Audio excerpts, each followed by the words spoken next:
Hello, everyone. Welcome back to the Property Trio. I love this bit. The podcast for the sophisticated property investor. I'm Cate, and joining me today are Dave and Mike. How are you both? Just realised I've been messing up my intros. I haven't been talking about sophistication at all. I think it's evolved from Dave. I think I love it, and it's this podcast is definitely for investors, but it's also for owner occupiers. I think it's for anyone that's planning a sophisticated property buyer. Buyers, yeah. Today's episode is based on a topic that Dave has researched closely. Are we heading towards the next housing boom? We have a lot of key indicators that are just starting to line up, which include interest rates falling and they're expected to drop further. Demand is heating up. Supply is still relatively tight. Record low vacancy rates. Rents are still outpacing inflation, albeit coming off a little bit. Underperforming cities relative to regional areas, particularly our two biggest cities, Melbourne and Sydney, and a huge set of incentives for first home buyers to purchase. So whether you already own property or you're looking to buy or you're thinking about refinancing, this is a really important app to help you understand where the market might be heading next. Dave, I'm starting with you. You've been diving into some recent analysis by economists. What's the big picture? Yeah, so look, there was some analysis completed by Peter Munckton, who's the chief economist over at Bank of Queensland. And yeah, I found it really interesting. So I thought we could talk it through across an episode and unravel it a little bit. He crunched decades of housing data. And I guess here's the headline.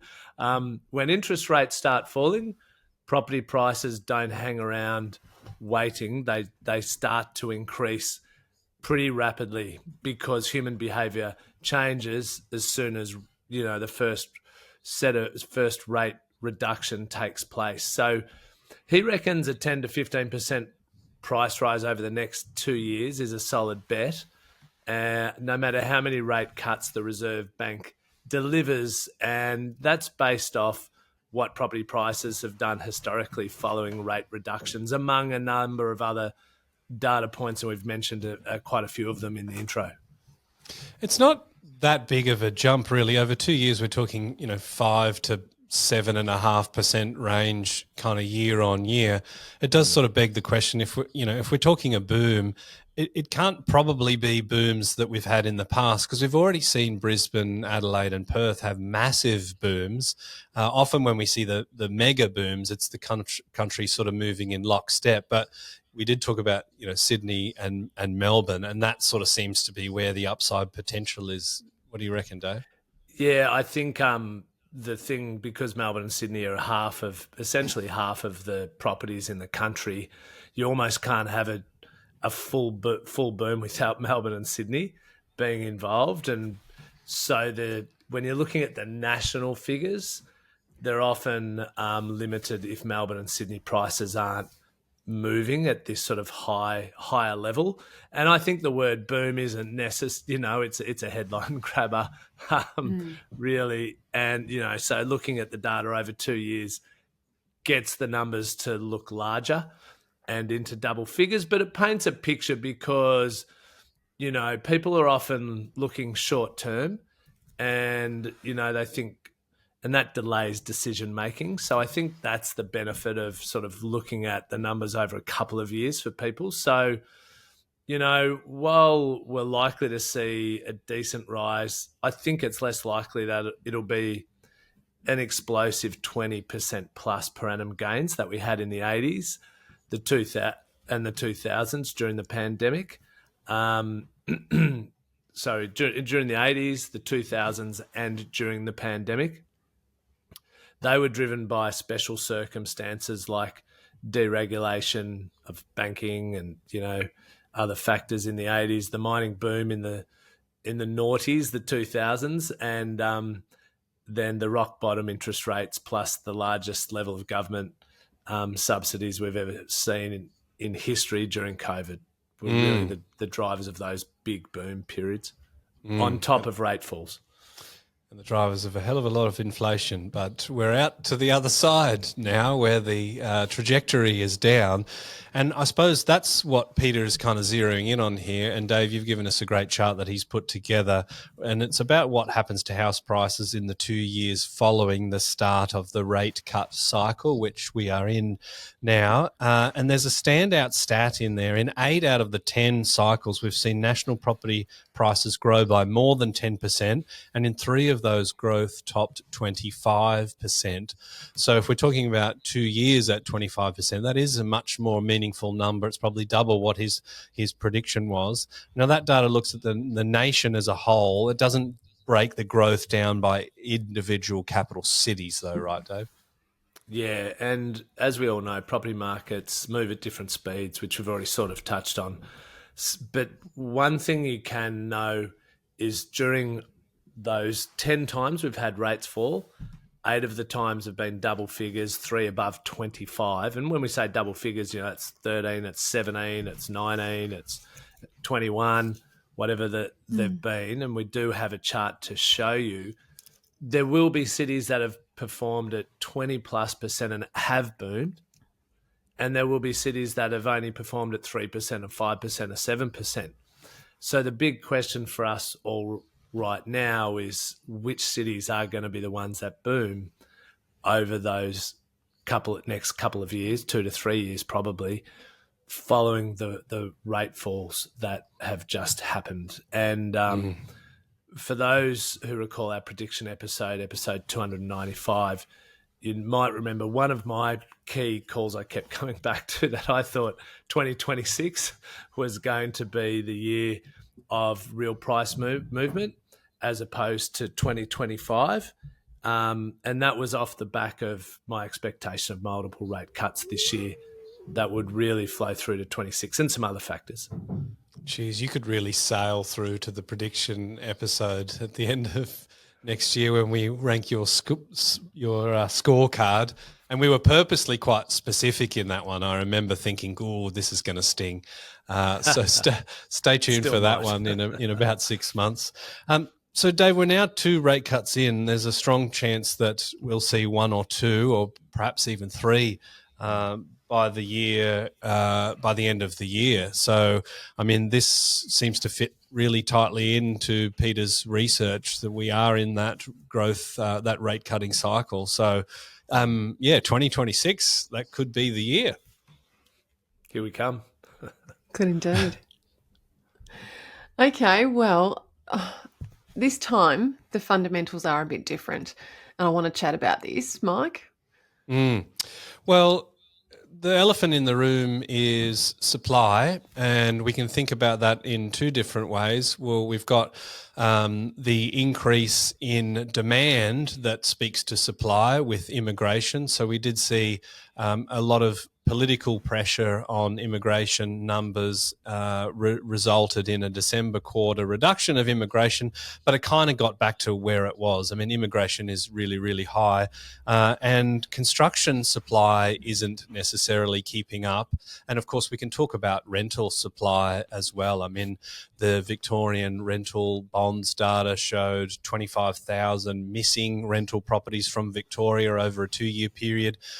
February 2024, we ran a research project that predicted a 5,000 loss of properties, which is about 1% of the Victorian market. So it was actually even worse than we predicted. And, construction starts, we're about 30% behind that target. And there's an argument to say, well, that target was maybe more appropriate at lower immigration numbers as well. But even if we say 1.2 million homes or 240,000 a year is the number that we need, we're around about 30% off that. We're not cracking 200,000 housing starts. So there's just not enough being constructed to take the pressure off price appreciation, in my view.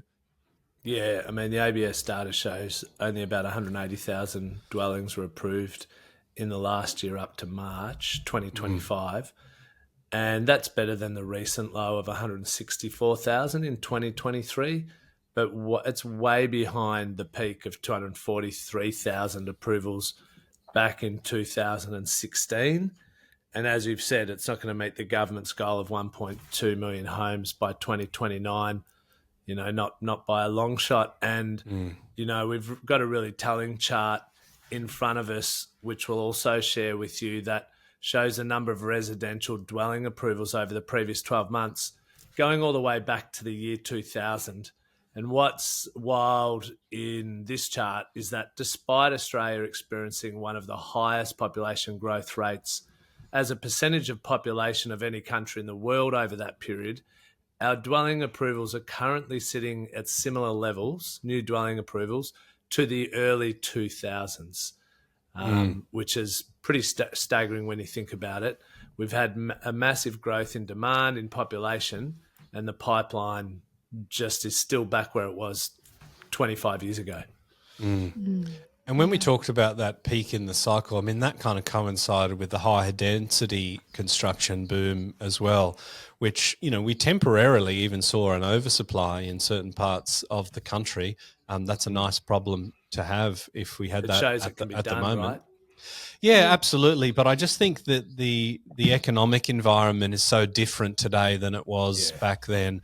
The construction projects aren't stacking up like they used to. We are still a little bit high in the interest rate cycle, and the pipeline of high density residential has been really, really softened. And the construction costs are a big one. Really a 40% growth over the 2 years of COVID. That the pace of growth is back to more normal. It's almost like a 20-year low, but it's still at that high point. That we haven't really had inflation sort of catch up to the point where the construction costs make sense. And we still have a labour shortage and quite a long tail of these government infrastructure projects that are pulling trades away. And of course, now we've had another flood, the east coast of New South Wales. There'll be lots of rectification works. And again, that makes our tradies too busy rectifying to be building new stuff.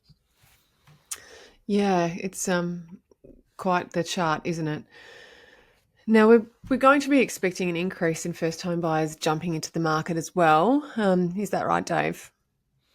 Yeah, so, Prime Minister Albanese recently turbocharged support for first home buyers under the first home guarantee. So the scheme, which for those of you who don't know the numbers, it was previously capped at 35,000 spots per year. But starting from next year, which is the key point, 2026, not starting until then, but it's flagged to everybody, the government plans to remove the annual cap on the number of places available under the scheme. And they've raised the income caps and property value limits to qualify for the scheme. So this highly popular scheme is only going to bring more and more people in, and more people are going to be eligible for it, which means what, Mike?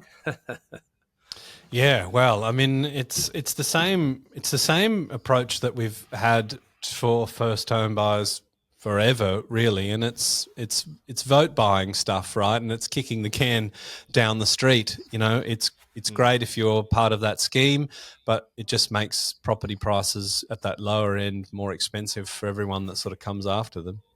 Yeah. Look, I mean, if we look at it, around a third, which is a massive number of all first home buyers in 23, 24, used the scheme when it had more restrictions.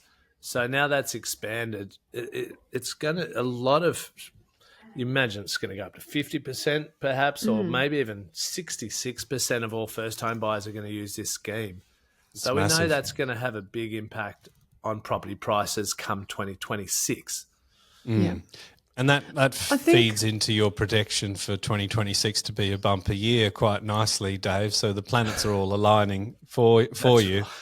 But the data for the lower quartile segments in some capitals, we're already seeing that upward movement as people trying to get in before that surge. And, that is an opportunity for investors as well, because that'll make a big difference. Yeah. I want to talk about that because when we look at first home buyer activity, and we've been able to segment it thanks to our friends at the ABS and also CoreLogic with how they, or Crotality, how they segment it by state. We've seen first home buyer opportunity really varying across our different states, and that's largely been due to investor activity. So where investors have moved over and given the first home buyers a chance to breathe, we've seen them doing a lot better. And Victoria is a case in point.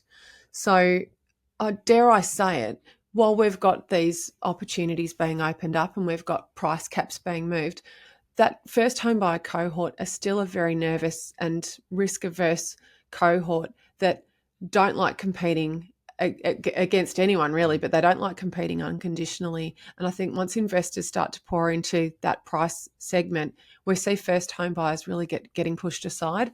So Yeah. I agree with you, Dave. I think 2026 is going to see a lot of growth in a lot of areas, but I'm concerned about first home buyers and the increased competition with investors. And if we do see investors surging, I've got no doubt whatsoever that our prudential regulator will find a way to get investors to take a step back. Yeah, They're very good at that. And who it impacts is the first home buyers, again, who need the help the most, because they're the ones who least can compete with investors. Yeah. We have had APRA flag serviceability buffer reductions exclusive to first home buyers. I mean, that could be a way to give them a little bit of extra power. But yeah, it's interesting to note what the economists are predicting would be the outcome of these schemes. Some are saying, could potentially be a surge, and like Cate has shared there, I think if we do see a surge, we're going to see investors targeting that area, and that's just going to make the whole thing a big deal. But then some economists are saying, well, these are first home buyers that probably would have purchased anyway, but so the increases might not be too big. But I do kind of think, again, it's just one of those things that distorts the market, and it's difficult to predict what the outcome would be. But I think it's not necessarily going to be a mild increase. I think it will be a kick in the pants of that lower quartile in especially places like Victoria. Yeah, I think the economists who purely focus on the change this will have on first home buyers are missing the point. They're missing the point that investors the fact that it's been flagged for 2026. There are plenty of savvy investors out there who will understand this and get in ahead of time during 2025. Okay, will this drive interest in the housing or unit sector? Oh, look, I think we've probably suggested it will. But look, it's worth just factoring in that since 2020, house prices have jumped 60%, which is double the rise in apartments, driven by work from home trends and the Australian demand for bigger houses. So standalone houses are now about 30% more expensive than units. This affordability piece certainly raises a question over whether houses can continue to sustainably outperform units at this rate, with the disparity that it has at the moment, which has mostly been growing since the early 2000s. And we've got another great chart on this relationship between the value of a home and the value of a unit, dating back to the 1980s. So from the 80s to the 1980 to the early 2000s, the relationship had a similar bandwidth, basically. But since about the early 2000s, that differential has grown. And I do wonder how much the cost to build a house in Australia has driven the increase in the relationship. And obviously that's only gone up again since COVID, on top of the most often quoted reason, which is our desire to live in houses over units. I do like this chart, Dave. The relationship between the average cost of a house and the unit, that increasing disparity is huge. But what's really interesting is our attitude towards buying houses and not units, particularly in Melbourne. I mean, our cities differ greatly, and we've got some more house-centric or more unit-centric cities.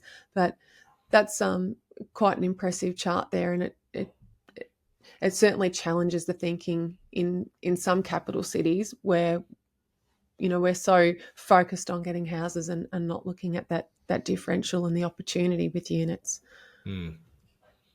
We're getting more and more willing to pay more and more for houses relative to a unit, aren't we? We are Will that indeed. trend change at some point? Yeah, it's interesting because if we look back at the 80s and 90s and the performance chart of houses versus units, I mean, units were doing really well a long time ago. 35 years Yeah. ago, they were outperforming houses at one stage. Mm. And, you know, in the early days of advocacy, a lot of early advocates were taking their clients into quality areas and purchasing units. And it's easy to stand We back were and one of them. criticize.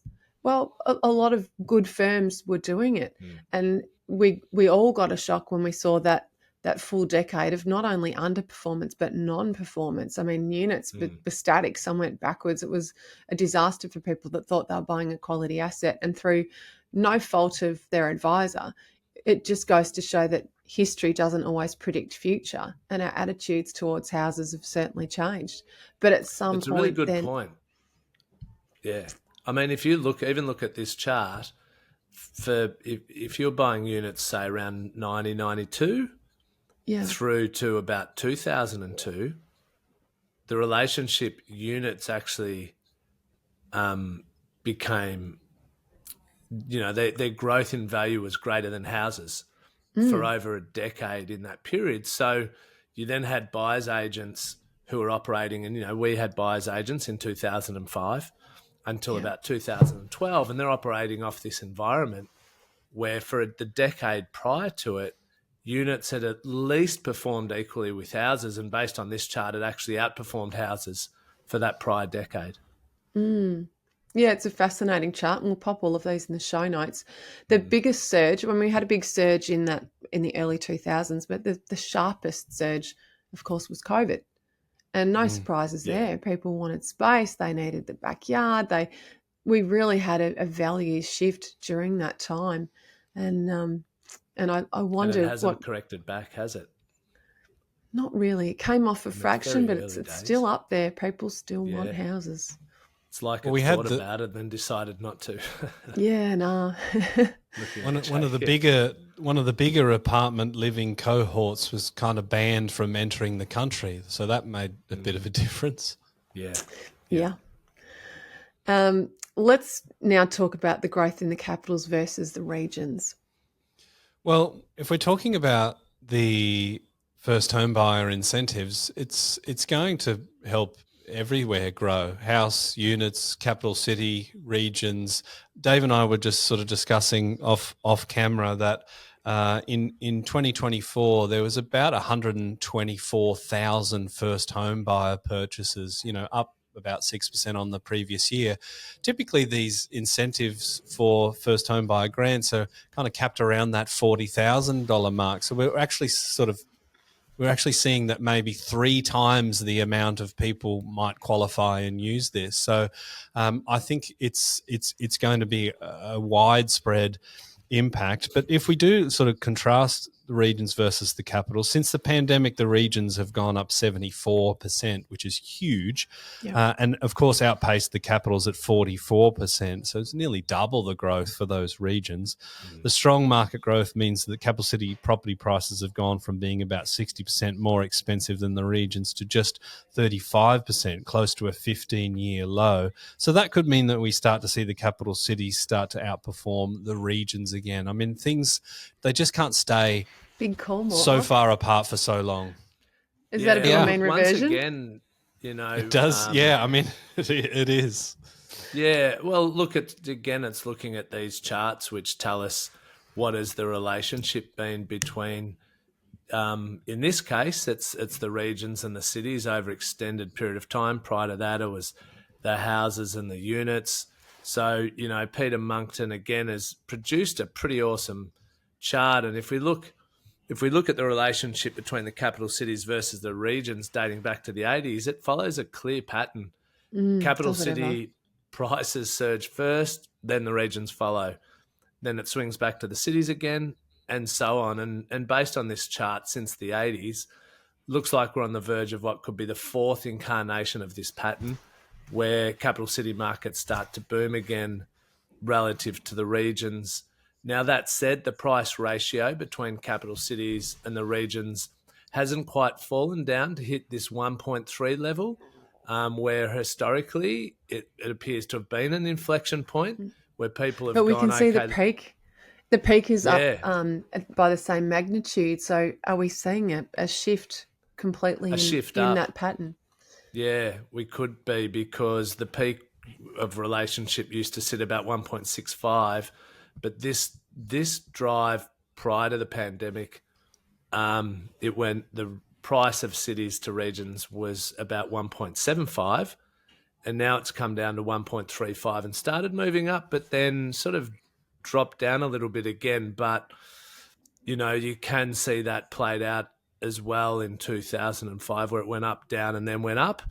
And the same post the 19 sort of 85 to 92, 93 up down swing. So certainly Yeah. this chart paints a really interesting picture over 45 years that we're back heading towards an upward swing in this relationship for the capital cities, doesn't it? What are your It thoughts? does indeed. Look, you can see times of instability where there's been a surge. So we all know what happened in 1990. We know, 2003, that was challenging again. Um, and and I also asked the question, how does this relate to downsizers and retirees? Are we seeing a surge of people opting out of the city that are not in the full-time workforce? I'm not sure, but I wondered when I checked this chart out whether we're seeing a higher level of retirees embracing regional life, and is this most recent surge reflective of a greater number of retirees? I mean, the baby boomer wave is the biggest wave of one generation that we've seen. And is the next surge likely to be even more significant? I don't know. Time will tell on that one, won't it? Yeah.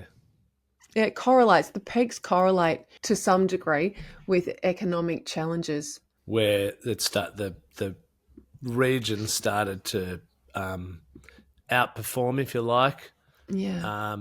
and potentially, prices started to essentially increase in the regions relative to the capital cities, or the capital Yeah. city prices were stagnant while the regions kept growing to bring That's their right. price relationship closer together.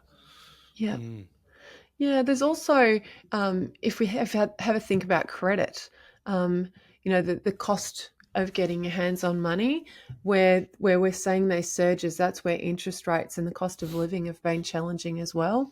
With COVID, the only exception, that was a different kind of panic, but we can even see like the smallest blip here correlates with our increase in interest rates since 2022. It's an interesting one. And I'll pop that up. Now, I've got another question. Dave, if you do hold the thesis that this is all likely to play out, which capital cities can we expect to take off? So, look, back in October 24, I wrote a blog highlighting several data points that indicated Melbourne was on the verge of a rebound, which I still believe. And when I say a verge, I think you can be 1 to 2 years ahead of the curve from my experience when reading the data as to what's ahead. That doesn't necessarily mean, the property market goes gangbusters three months later. And we know the data tends to have a lag effect as well based on settlement dates and when the data provider gets information. Also because the more complex, like core logic, it's not just adding up all the median prices divided by the number of sales and here's your median price. It's a much more complex formula, so it doesn't change as easily from recent higher purchase prices, which you can see actually come through often in the simpler median readings of probably smaller organisations. But as I mentioned in our prediction episode, I saw 2025 as a year that would lay the foundation, driven by the first set of rate cuts and some other key factors, but that it would be 2026 to deliver the stronger, more significant growth for Melbourne and some other capital cities. We recently laid out the reasons why Darwin is likely to go on a run in episode 308. Which was entirely dedicated to Darwin, and also break down the key data points on both Darwin and Melbourne in our most recent market update, episode 310. Darwin appears to be well and truly on the run right now, and I suspect it's going to go beyond 20% over the next couple of years, and maybe in 1 year alone, a 12-month stretch alone. Hobart remains the furthest below its previous peak, currently sitting at 10.5% below, and it's showing quite a few signs that it could be on the cusp of a rebound. Rental growth is back at 5.4%, one of the highest in the country. Vacancy rates are at the lowest among all capital cities at just 0.6%, and yields are the second highest nationally at 4.4%. Now, there are some mitigants with Hobart in that it has been one of the top performers of the last decade and doesn't have the strongest economic conditions. Yeah. Hobart has. We need to probably remember that Hobart was the golden-haired child of property markets quite some time ago, but it's been in the toilet for a while. And I suppose in many respects you could contrast that with Canberra, which is starting to see some rumblings, and especially now we've got the guys with the red ties back in power. Everyone in Canberra can relax and go back to their normal duties. What do you reckon about Canberra, Dave? Yeah, look, I think Canberra could be another city which could be due for a run. It's still over 6% below its May 2022 peak. The recent federal Labor landslide is a big plus for job security, especially when you consider that 2/3 of all the ACT workforce is employed by the public sector. And politically, it's a reason that leans hard towards Labor. You may or may not know this, but the local government has been ALP for 24 years. And with the latest election win, that stretch will now extend to 27 years that the locals have voted in the ALP party. So it's a pretty strong ALP sort of location. And so that, it's fair to say we're probably looking at 6 more years of ALP being the party in power federally as well after their landslide victory. So that's going to give people a lot of stability and in their expectation for jobs. And, I think that'll flow through to property prices. Yeah, agreed. Each of these cities have historically low property values compared to their long-run relationship with Sydney, Brisbane and Adelaide house prices. I mean, we all have those ratio charts. Although I will say when we break it down into median house values, not just dwelling values, it tells a little bit of a different story. But I think it's fair to say that, where they sit currently in that ratio, that would indicate that they're undervalued historically, based on historical performance. Yeah, I think so. Even just on the house value, which is the one that I mostly look at versus, because as we've talked about a lot, the units and houses when combined is a distorted medium because one of the key reasons is there's such a big difference in the number of units as a percentage of the total properties across the various capital cities. So it changes. If you just look at the plain old medium, it impacts that a lot. The house one really tells the better story. So, there's definitely room for growth. And, that isn't just our view. It's also actually Peter Munckton's, the Bank of Queensland economist who's produced these great charts. And I also think that Sydney could do quite well over the next couple of years. In fact, it might be easy to call out where there's less growth potential. And I think that's probably Adelaide, Brisbane and Perth. And it's, probably in that order. And just to state the obvious in the sense that, they've had their runs. Each flown through the last 2 or 3 years. But just going big up to that macro picture, we do tend to see with reducing interest rates, that high tide lifts all boats. What thoughts do each of you have? Any sort of cities you want to sort of focus in on for outperformers over the next, 1 to 3 years? Look, I think we're maybe not focusing on the impact of retirees, and they're all starting to wash through and make lifestyle decisions, particularly, those that are looking for a different pace of life. And the older our baby boomers are getting in that segment, the more they want to be near to family, near to support, near to, whether it's airports, hospitals, healthcare is a big one. So, the big regions and the cheaper capital cities, I think there's a fair amount of steam there that will be fueled by that cohort as well. But investors are back, and we all know that. And with share market volatility, we often see people turn from shares to bricks and mortar, and I think the next couple of years will definitely demonstrate that. So I do feel that we're yet to continue seeing strong regions perform, really robust cities that are having interstate migration impact them, but also investors jumping on. I think for me, one of the biggest correlations with property market appreciation is the availability of credit. And we're going through a cycle where you're going to get more bang for your buck in the next little while. I think affordability factors into it as well. There's quite a few headwinds for the Victorian government with their debt position, but we're talking about a median house price that is now quite affordable compared to relative incomes. And interesting, there's still places like Perth where the affordability still actually looks okay, despite it having had that run.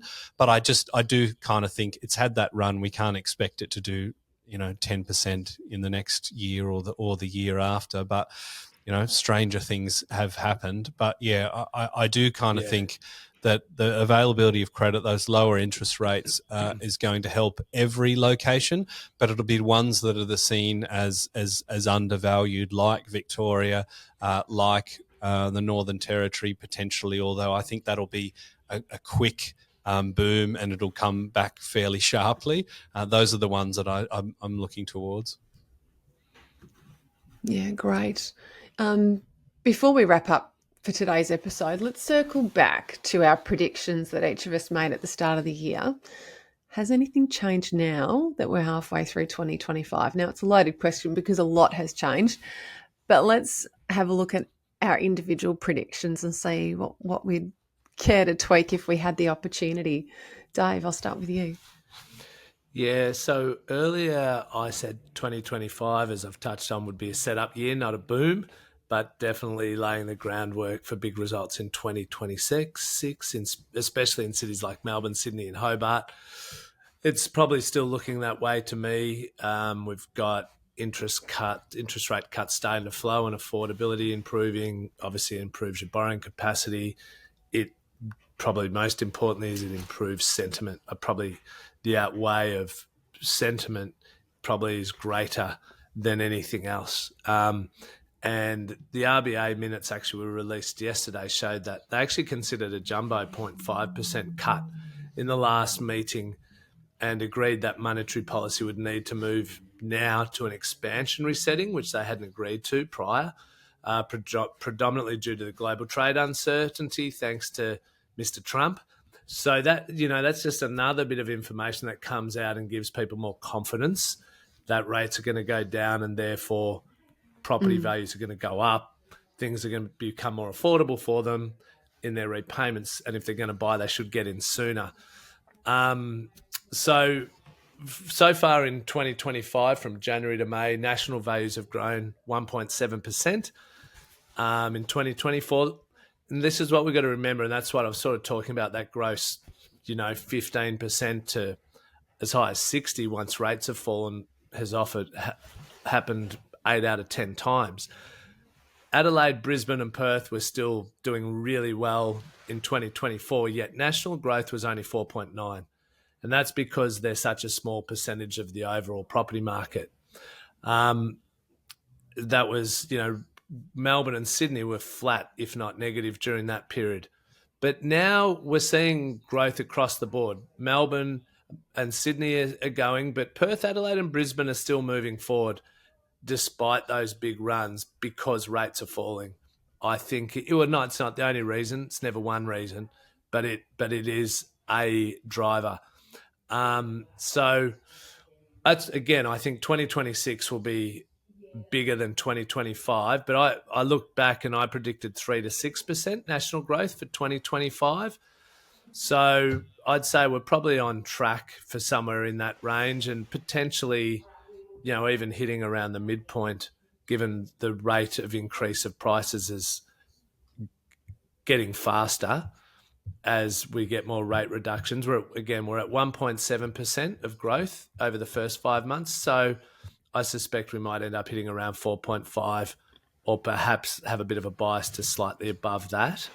And I guess the big question is, will 2026 be the year of double-digit growth return, which we won't have had for 24 or 25? But what are both your thoughts? And how's it looking relative to your predictions? Yeah, what none of us really saw coming was Darwin. Could Darwin just steam us ahead with growth? I think because of the size of its city and the number of transactions, no. But none of us saw it being a star performer like it is. No. None of us really had divin deep enough into the data, had we, with Darwin, to be honest? No, it took our listener question prompting us, which, great insight to get that from someone else who's in it and close to it. And I'll be always be very grateful to people that are happy to give us healthy criticism and point us in the right direction. My predictions, well, I did say that I thought the national market would perform better than 2024. So we're yet to see that unfold, but I think we're on course.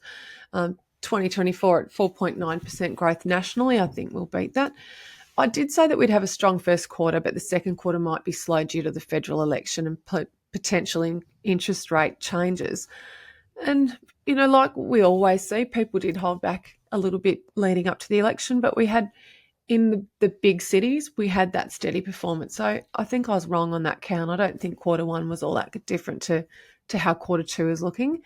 I did say if there's a rate cut in Feb, the market will outpace, and we certainly saw recovery, and definitely in my own hometown and home state. But I think that was a fair call. February's rate cut did sort of set a scene for it being a bit of a different year, and we came out of the blocks pretty hard in Feb. If there's a second half of the year, I said will be strong, but I didn't think that 2025 will be a double-digit growth year. So I maintain that. And my final forecast was at 6 to 9% national growth. I'm going to sit tight on that. Mike, what about you? Interesting. Well, yeah, I'm a bit more glass half empty than you, I think. I mean, looking back at these predictions, I kind of forgot what my predictions were, but it's good to check in on some of these. I think I said I expected national growth to be below 4.9%. So we're 6 months in, you said, Dave, and we're at 1.7, right? Yeah. So we're kind of, I do think the back end of the year will be better than the front end of the year. I still think there's enough scope for that prediction to be correct. I do think we'll land below 4.9. It's probably going to be close. I did sort of say that, 2024, the strong performance from Perth, Adelaide and Brisbane won't continue. And I mean, depending on your lens, you could say that's correct or it's incorrect. I mean, Brisbane, Adelaide and Perth, we're talking about still annual growth respectively of 7.1, 8.6 and 8.6, but it's such a drop from the peaks. It's obviously clear that these markets are unwinding. So those numbers aren't going to have the impact that they did in 2024. And some of those, that includes 7 months of 2024 in those annual figures at the moment as well. Yeah, there you go. That'll come down further as the year goes on, probably. Yeah, look, I think I said some capitals may improve, but not significantly. And my final forecast was 3 to 4.9%. I think if I'm revising that, I'm probably going to be leaning more to the top end of that range. But I still do maintain that there was nothing that I saw about 2025 that was going to break any particular records. However, as Cate mentioned, Darwin is that wild card. And I think we're about to see some silly numbers coming from that city in core logic data in the next little while. But I think it's a fairly short time horizon. In chatting to some of the people that are active there, they're actually going in with a strategy not to necessarily buy and hold long term. They actually do have a time horizon to get out, ride that capital gain, even pay the capital gains tax and move somewhere else. Yeah, sounds like a trader. Mm. Well, And Well, that's an interesting point that I wouldn't mind unpacking in another episode. Like we've kind of been sold the idea and quite willingly accepted it, is that property is a get rich slow plan, and buying and selling, like the listener question we have released or coming up with Josephine.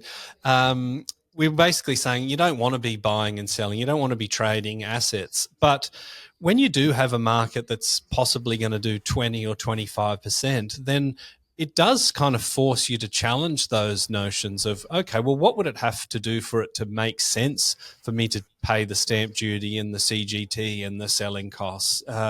And, it takes a fruity market like Perth in 2024 or Darwin potentially in 2025 for us to even be asking those questions of ourselves.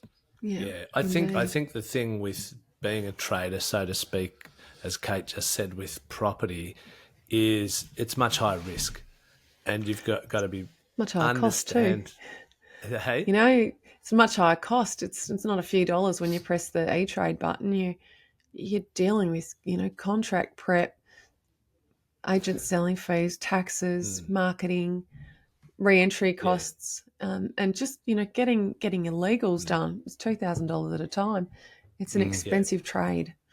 Yeah, well, and that's where the risk lies, is in those expenses of getting in and out over a short period of time. That's risk one.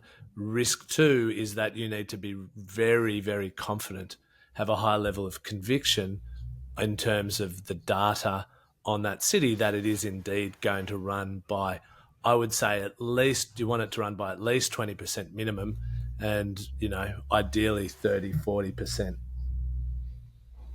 Yeah, agreed. Well, that brings us to the end of today's episode.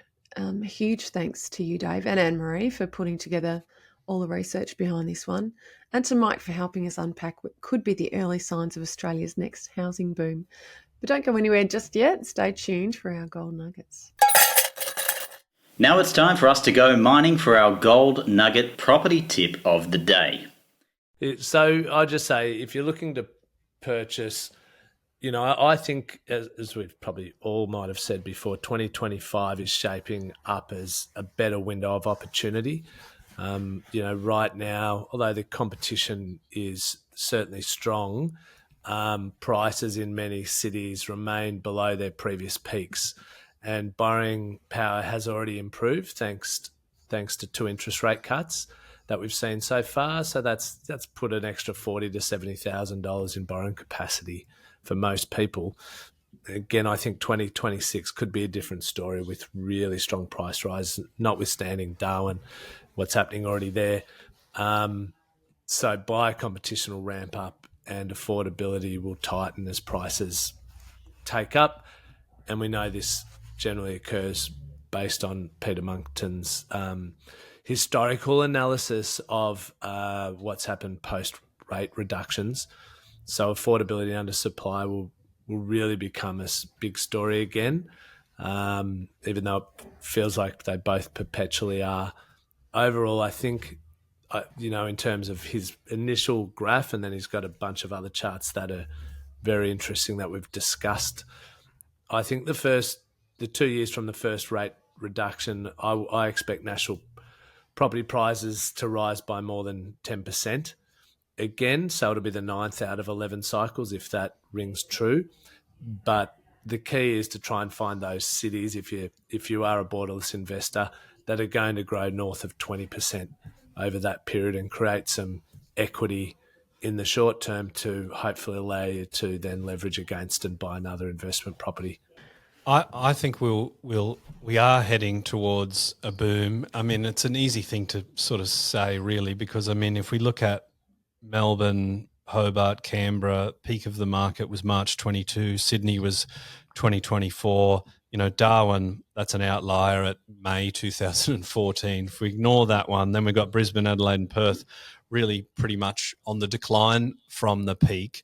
So I do feel like we will see probably 26, 27 being what qualifies as a boom, but I don't expect it to be the sort of boom that we saw with the historically low interest rates during COVID. But I agree, there's going to be a lot of opportunity. We've already seen 0.5% interest rate cut.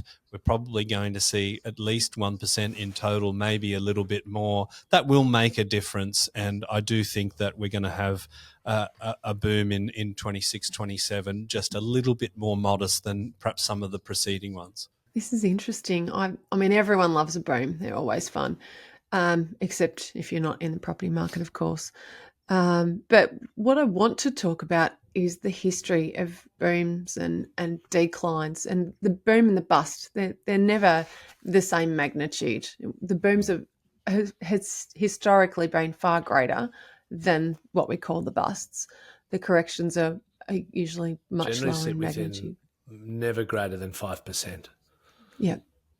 So what I'm trying to say is when we stand back and we look at this long term and we look at decades of property performance and, you know, boom cycles and bust cycles, etc., just talk to anyone who has been an active investor, a passive investor in the property market for over 2 decades, and ask them what they think of booms. And you'll find that they get less excited about booms because it is all about time in the market. And, you know, I think to Pete Kalizos and his attitudes towards booms, I mean, he's a fantastic analyst and an amazing property guru. But I know that when we talk to him about ups and downs, it's all static. When you stand back and you've held property for more than a couple of decades, I think that's where the real rewards come in. So yes, we all want to think that we can time the market and jump on a boom, but I've been happy to ride out the bad waves as well, because it's definitely benefited me as an investor to sit back and hold. Great point. Well, on that note, Dave, thank you. Amazing episode today, and we've given everyone a bumper session with 53 minutes. So we hope our listeners have enjoyed this one, and we look forward to seeing you all next week.